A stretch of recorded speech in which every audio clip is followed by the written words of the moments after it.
Hello viewers, আসসালামু আলাইকুম। বিদ্যালয় ওয়েব পেজ ডিজাইন ধারাবাহিক টিউটোরিয়াল পর্বের আজকে 25তম পাঠ। এবারে আমি দেখাবো কিভাবে আপনারা আপনাদের বিদ্যালয়ের ওয়েব পেজে ডান পাশে একটি সার্চ বক্স যুক্ত করবেন। আমাদের বিদ্যালয়ের ওয়েব পেজের উপরের দিকে দেখুন একটা সার্চ বক্স। এই সার্চ বক্সটা আমরা কিভাবে যুক্ত করব, এবং দেখুন এখানে কোনো কিছু সার্চ করলে সরাসরি গুগলে নিয়ে যাবে। এখানে যদি আমরা কোনো কিছু লিখে সার্চ ক্লিক করি, তাহলে সরাসরি আমাদের গুগল সার্চে চলে যাবে, গুগল সার্চ পাতায় চলে যাবে। তো কিভাবে আমরা এই কাজটা করব সেই জিনিসটা আমরা এখন দেখব। তো শুরুতে আমরা আমাদের যে ওয়েব পেজের মূল ফোল্ডার আছে সেই ফোল্ডারে আমরা যাব। এটাকে আমি মিনিমাইজ করে রাখি। আচ্ছা, এরপর এই মূল পেজ ফোল্ডারে আসার পর যে আমাদের ইন্ডেক্স ফাইলটা আছে সেই ইন্ডেক্স ফাইলটা আমরা ওপেন করব। এই ইন্ডেক্স ফাইলটা ওপেন করব নোটপ্যাড প্লাস প্লাসে। আচ্ছা, ওপেন করার পর আমাদের এই যে দেখুন বডি ট্যাগ আছে, যে বডি, হ্যাঁ এই বডির নিচে দেখুন লেখা আছে যে সেন্টার পরের লাইনটা হচ্ছে ডাইভ ক্লাস মেইন। তো ডাইভ ক্লাস মেইন মানে এখান থেকে আমাদের সাইটের কোড শুরু হয়েছে। তো এখানে আমরা এর পাশে মাউস পয়েন্টার রেখে একটা এন্টার দেব, হ্যাঁ দিয়ে একটা জায়গা করে নেব। আচ্ছা, এইখানে আমাদের এই কোডটা দিতে হবে, সার্চ বক্সের কোডটা আমাদের এখানে পেস্ট করতে হবে।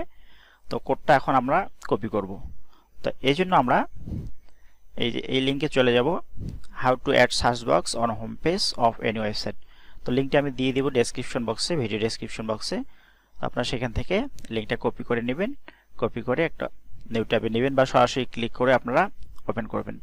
আচ্ছা, ওপেন করার পর এখানে দেখুন এখানে ইংলিশে বর্ণনা দেওয়া আছে। আপনারা যদি ভিডিও দেখে না বুঝেন বা ভিডিও না দেখেন, তা আপনারা এখান থেকে সরাসরি পড়েও করতে পারবেন। তো যা হোক, প্রথমে আমাদের বডি ট্যাগ খুঁজতে হবে। বডি ট্যাগের নিচে এই লাইনটা খুঁজতে হবে, ডাইভ ক্লাস মেইন। আচ্ছা, ডাইভ ক্লাস মেইন ট্যাগের পরেই আমাদের এই কোডটা কপি করে পেস্ট করতে হবে। তো এই কোডটা আমরা এখন এখান থেকে কপি করে নেব। এখান থেকে আমরা কপি করে নেব, জাস্ট সিলেক্ট করে কপি করে নেব। আচ্ছা, কপি করার পর আমরা আমাদের যে মূল ফাইলটা আমরা ওপেন করলাম, ইন্ডেক্স ফাইল, এই ডাইভ ক্লাস মেইন, এই মেইন এখানে আমরা পেস্ট করে দিয়ে দিব। এখানে আমরা পেস্ট করে দিয়ে দিব। আচ্ছা, এখানে পেস্ট করার পর আমরা এটাকে সেভ করব। আচ্ছা, আপাতত এই পেজের কাজ শেষ। এখানে আমাদের তেমন কিছু নাই, এখানে স্পেসগুলো বেশি হয়েছে, আপনারা চাইলে একটু কমিয়ে দিতে পারেন। হ্যাঁ, এখানে দেখুন এই যে স্পেস আছে, এগুলো চাইলে আপনারা কমিয়ে দিতে পারেন। হ্যাঁ, ব্যাক স্পেস চেপে লাইনগুলোকে ক্লোজ করে দিতে পারেন।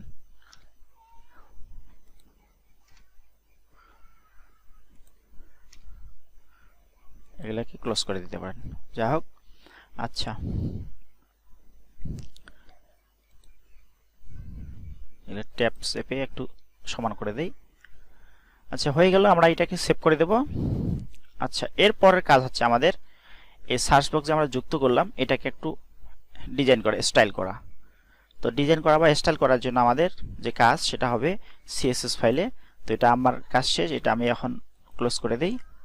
আচ্ছা, পরে যে কাজ সেটা হচ্ছে যে আফটার দ্যাট আমাদেরকে সিএসএস ফোল্ডারটা ওপেন করতে হবে এবং স্টাইল সিএসএস ফাইলটাকে নোটপ্যাডে ওপেন করতে হবে। আচ্ছা, নোটপ্যাডে ওপেন করার পর সব যে ফাইলে যে কোড আছে সেই কোডগুলোর একেবারে নিচে এই কোডটাকে কপি করে পেস্ট করে দিতে হবে। তো আমরা এখন মূল ফোল্ডারে চলে যাই। আচ্ছা, মূল ফোল্ডারে আসার পর আমাদের এই যে সিএসএস নামক ফোল্ডার আছে, এই সিএসএস নামক ফোল্ডারটা আমরা এখন ওপেন করব। ওপেন করার পর এখানে দেখুন স্টাইল নামক যে ফাইলটা আছে, এই স্টাইল ফাইলটাকে আমরা নোটপ্যাডে ওপেন করব। আচ্ছা, নোটপ্যাডে ওপেন করার পর এটাকে আমরা একেবারে নিচে নিয়ে আসব। হ্যাঁ, আচ্ছা, নিচে নিয়ে আসার পর আমরা এই শেষে আমরা এখন হ্যাঁ এখানে একটু জায়গা করে নেব, এন্টার চেপে হ্যাঁ এইখানে আমরা কোডটাকে পেস্ট করে দেব। তো এখন আমরা কোডটাকে কপি করে নেই। এই সার্চ ফর্মের কোডটাকে আমরা কপি করে নেব। এটাকে কপি করে নিয়ে আমরা আমাদের নোটপ্যাডে পেস্ট করে দেব।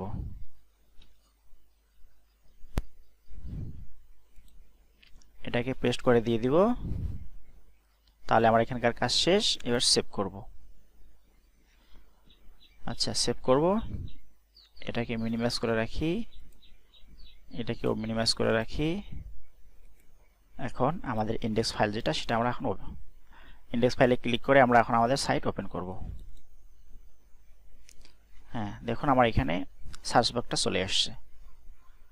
হ্যাঁ, এটা আমার অফলাইন সাইট আর এটা হচ্ছে আমার অনলাইন সাইট। হ্যাঁ, এটা অনলাইন করা আছে আর এটা হচ্ছে অফলাইন। এই দেখুন লিঙ্কটা। হ্যাঁ, এটা অফলাইন। তো অফলাইন সাইটে আমার দেখুন এখানে সার্চ বক্সটা চলে আসছে। তো এখন এটা কাজ করে কিনা দেখুন। আমি যদি কোনো কিছু লিখি, টেস্ট ফাইল কোড লিখলাম। আচ্ছা, এরপর আমি সার্চ বাটনে ক্লিক দেই। হ্যাঁ, দেখুন পিসি বা কম্পিউটারে যদি ইন্টারনেট সংযোগ থাকে, তাহলে আপনারা অফলাইনেও, আপনার সাইটটা যে অফলাইনে আছে, অফলাইনেও আপনারা এই কোডটা ব্যবহার করতে পারবেন এবং কোনো কিছু সার্চ করলে, ইন্টারনেট কানেকশন থাকলে সরাসরি আপনার গুগল সার্চে চলে যাবে। তো এভাবে আমরা আমাদের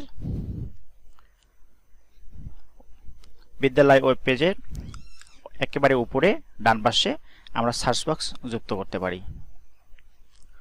তো আজকের ভিডিও এ পর্যন্তই। সবাই ভালো থাকবেন। আল্লাহ হাফেজ।